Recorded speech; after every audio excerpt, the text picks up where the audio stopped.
مساء الفل والهنا والسعادة على قلوبكم البيضة الصافية. مساء الحب والود والإخلاص. مساء اللي جاي هيكون أحلى وأجمل إن شاء الله. أيامنا جميلة، والتسع أيام من ذي الحجة أجمل أيام الدنيا. يلا بينا نشوف فيديو النهاردة هيتكلم عن إيه. يلا بينا. السلام عليكم ورحمة الله وبركاته. اللهم صل وسلم وبارك على سيدنا محمد. وحشتوني كتير، ربنا يسعدكم ويحفظ أيامكم. زعلانين ليه؟ قولولي.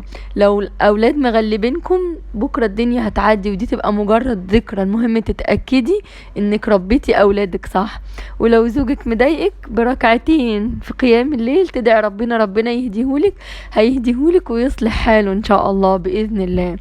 اما بقى لو حاجات تانية كتير كده متعقربة، فان شاء الله باذن الله لما تدعي ربنا بثقة بعد كل صلاة من الصلوات الخمسة، لما تصلي الصلوات الخمسة في ميعادهم تدعي ربنا بفك الكرب وان ربنا يحللك مشاكلك، في لحظة هتلاقي المشاكل كلها اتحلت. الكون كله في ايدين ربنا، سعادة قلبك في ايدين ربنا، تربية عيالك، الزوج اللي انت منتظراه في علم الغيب ده عند ربنا، صلاح زوجك وصلاح اولادك عند ربنا. ما تستسلميش ابدا وما تلجئيش لحد، الجئي بس لله سبحانه وتعالى. كريم عظيم حليم، عمره ما هيخذلك ابدا ابدا. اوعي في يوم من الايام تسمحي لحد انه يكسرك او يقهرك او يهدم فيكي حاجة انت تعبتي وشقيتي سنين عشان تبنيها جوه نفسك، مثلا زي كرامتك، زي اعتزازك بنفسك، زي طيبتك، زي جدعنتك، زي ضحكتك اللي لازم تكون منورة وشك. ما تستسلميش لاي حد يهدي فيكي اي حاجة، استغني عنه فورا وان شاء الله ربنا يرزقك بالافضل منه. النهاردة يوم جديد، صحيت فضيت الغسالة، رصيت كل حاجة مكانها. انا ما بغسلش المعلقة، ما بغسلهاش على ايدي، الكاب ما بغسلهاش على ايدي، ما فيش حاجة اسمها انا اغسل على ايدي والحاجات الصعبة احطها في الغسالة او اشغل الغسالة كل كام يوم. لا، ما فيش الكلام ده. انا الشوكة الولد بيشرب في كوباية المية اخر اليوم بتتحط جوه الغسالة، ولما بعد الشهر لا قدر الله الغسالة يجرى لها اي حاجة نبقى نحاول نصلحها. انما نرهق نفسنا واحنا عندنا جهاز يسعفنا؟ طبعا لا. لمينا الغسالة بسرعة بسرعة، نشوف الاول ونأمن على الغداء قبل ما نشوف ورانا ايه في البيت. يلا بينا. النهاردة الدنيا حر وصيف، والصيف ما بيحتاجش طبيخ ولا بيحب الطبيخ ابدا. فانا قلت هعمل ملوخية وهعمل رز ابيض وهعمل شيش، مش على العصيان ولا الجريل، لا هعمل شيش كده في الطاسة. اول حاجة جبت بصلاية كبيرة او بصلتين متوسطين، قطعتهم حلقات وحطيتهم في مكعب زبدة وحطيتهم على نار واطية، وسبت البصل بقى يتكرمل على النار الهادية دي. وبعدين قمت جايبة الحلة بتاعتي اللي هعمل فيها الرز، حطيت فيها مكعبين 3 زبدة على شوية زيت، وعملت الآتي. انا عيرت الرز 4 كوبايات رز، انا عاملاه بالمعيار قدامكم عشان اللي ما بيعرفش يعمل رز يعمل زي انا ما عامله بالظبط. عملت 4 كوبايات رز، هحط قصادهم 4 كوبايات وربع ميه، 4 كوبايات وربع ميه. تمام. انا بحط الميه في الكاتل تغلي على طول، وبعد كده بحطها عشان ايه ما اخدش وقت. اي حاجه بتطرطش مني على البوتاجاز زي ما انتوا شفتوا كده بمسحها في لحظتها على طول. والمية هتغلي معايا، واول ما تغلي احط الرز واوطي عليه، هيكون البصل اتكرمل. تعالوا نشوف هنعمل ايه مع بعض. عايزه اقول لكم النهارده اول يوم من ايام ذي الحجه. الايام بتاعه ذي الحجه هي افضل ايام العام، افضل الايام. وقيل ان العشر الاواخر من شهر رمضان عظمتهم وسرهم كله في الليالي. اما ايام ذي الحجة العظمة والقبول وان ربنا يقبل الدعاء بتبقى في اليوم يعني في النهار، يعني من الفجر لحد اذان المغرب. حاولوا ما تناموش، اظبطوا يومكم، اعدلوا اليوم.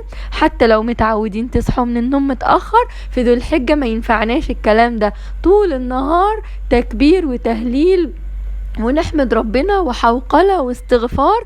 ودي ايام التكبير المطلق، طول ما احنا قاعدين نكبر ونعلم ولادنا يكبروا في طول اوقاتنا، من اول ما نفتح عينينا لحد ما ننام. لو بنشتغل في البيت يبقى ذكر الله ما يفترش عن لساننا، لو قاعدين يبقى بنقرأ القرآن، ما ننساش الصلاة اول ما الاذان يأذن، ولو قدرتي في ركعتين قيام ليل يبقى حاجة جميلة جدا. وما تنسوش قراءة القرآن بعد الفجر، إن قرآن الفجر كان مشهودا من الملائكة. فحافظوا على العادات دي، لأن الله في الظهر ده بيدينا نفحات، والعشر من ذي الحجة قلبنا بيرتاح فيهم ويطمن ويرتوي من ذكر الله ومراسم الحج. اللهم ارزقني وإياكم حج البيت يا رب، وما ذلك على الله بعزيز. املوا البيت فرحة، واملوا البيت حب، واملوا البيت ايمان. معاكم فلوس وسعوا على بيوتكم، عرفوهم ان الايام دي ليها قدر عظيم. وطبعا الصيام، احنا ال9 ايام صيام وسحور وزبادي وفول، ويلا نرجع شعائر رمضان اللي بتبقى وحشانا. اهي فرصة ذهبية. حطينا الفراخ وشايفين بقت جميلة ازاي. ضيفي على البصل بعد ما يدبل التوابل اللي انتي بتحبيها، حتى لو ملح وفلفل بس هتبقى تحفة جدا. ما بنحطش ولا ذرة مية، بنقلب على نار عالية علشان الفراخ ما تفقدش السوائل بتاعتها وتفضل طرية وجوسي. هتطلع جميلة، ريحة وطعم حاجة كده خيال ما اقولكوش. شايفين بتتفصص في ثانية، بتدوب في البق، والشيش اصلا عشان من الوراك اللحم بتاعه بيبقى طري. مش هوصيكم لو وصلتوا معايا لحد الوقت ده في الفيديو تعملوا ايه؟ ايوه انا سامعاكم اهو، تدوسوا على اللايك وتكتبوا لي تعليق حلو زيكم دايما، تعليقاتكم بتسعدني. واللي ما اشتركتوش في القناه واول مره تشوفوا الفيديو بتاعي، انضموا لقناه اسرار البيوت مع حنان. بعمل دايما مسابقات وبحاول انصح نفسي وانصحكم، وان شاء الله تلاقوا في القناه محتوى حلو. ربنا يحفظكم ويبارك فيكم يا رب. نيجي بقى للملوخية. طبعا اجمل والذ ملوخية هي الملوخية الطازة الفريش اللي بنقطفها ونخرطها بالمخرطة. بس بما اني انا دايما ببقى مشغولة ووقتي قليل جدا، فانا بصراحة بجيب الملوخية المجمدة، بجيب بسمة او فونتانا او مونتانا سوري، الاتنين دول حلوين جدا جدا. بحط لو عندي شوربة فراخ او شوربة لحمة بحطها، ما عنديش بحط على الملوخية المية ومكعبات فاين فودز. انا عملت كيسين ملوخية، حطيت عليهم 4 مكعبات فاين فودز، وبزود مية سخنة طبعا من الكتل، وبقلب كويس جدا الملوخية. قبل ما تغلي بقفل عليها، وبكون بقى حاطة على جنب مكعبين زبدة، وحاطة توم، كمية توم حلوة، وبحط كمية كزبرة. اكتر الكزبرة شوية عشان يبقى عندي طعم وريحة، واكتر التوم، هم دول سر الملوخية. واحمرهم بقى بمكعبين زبدة، وازودها شوية زيت علشان الزبدة ما تتحرقش في التوم. هنقلب حلو بقى لحد بقى ما البيت كله يشتكي من الريحة، والعيال تبقى داخلة خارجة عليكي في المطبخ، ايه يا ماما انا جعان، يا ماما ميعاد الغدا يا ماما، تعرفي على طول انك نجحتي في التقلية بتاعت الملوخية. خلاص هنقلب لحد بقى ما التقلية يبقى لونها ذهبي كده، وبعدين نقوم حاطين الطشة. طبعا ولا في شهقة ولا في اي حاجة، قبل ما بنبدأ اكلنا بنسمي الله. طول ما احنا بنعمل الاكل بنذكر ربنا بالصلاة على النبي والاستغفار. ودوقوا بقى اطعم اكل، حتى لو عاملين فول بطماطم الاكل هيطلع وهم بسبب ذكر الله سبحانه وتعالى. ان الذكر يبقى دايما على لسانك، والصلاة على النبي صلى الله عليه وسلم. أمنا الغدا خلاص، وظبطنا أفواه وأرانب اللي عندنا.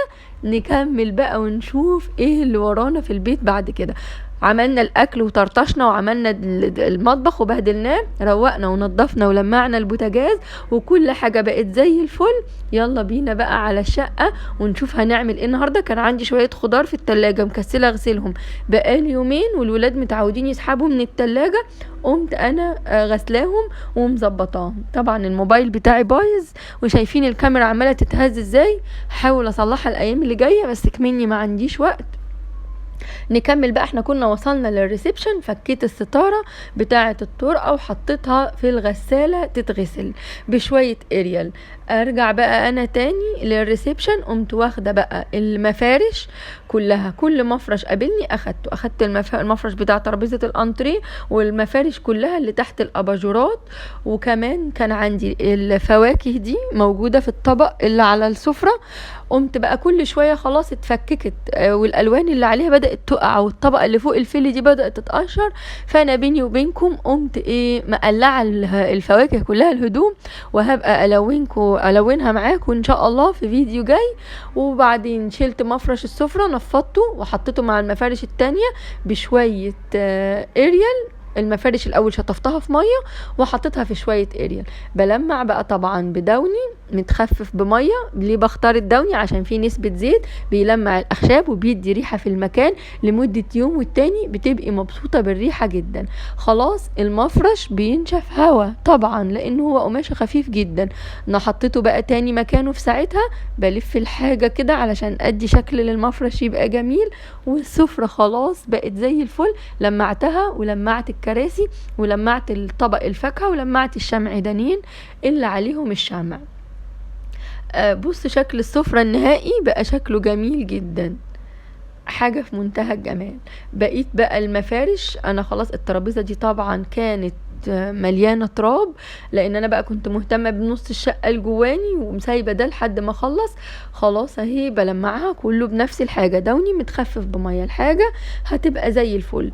لمعت الترابيزه من فوق ومن تحت وانا ساكته، لا طبعا وانا بتكلم في التليفون بنام، لا لا لا طبعا ازاي ما فرطش في وقت التنظيف ابدا. انا طول ما انا بنظف بذكر ربنا، بستغفر ليا وبستغفر لوالدي وبستغفر للمؤمنين كلهم، وبسبح ربنا وبحمد ربنا وبحوقل.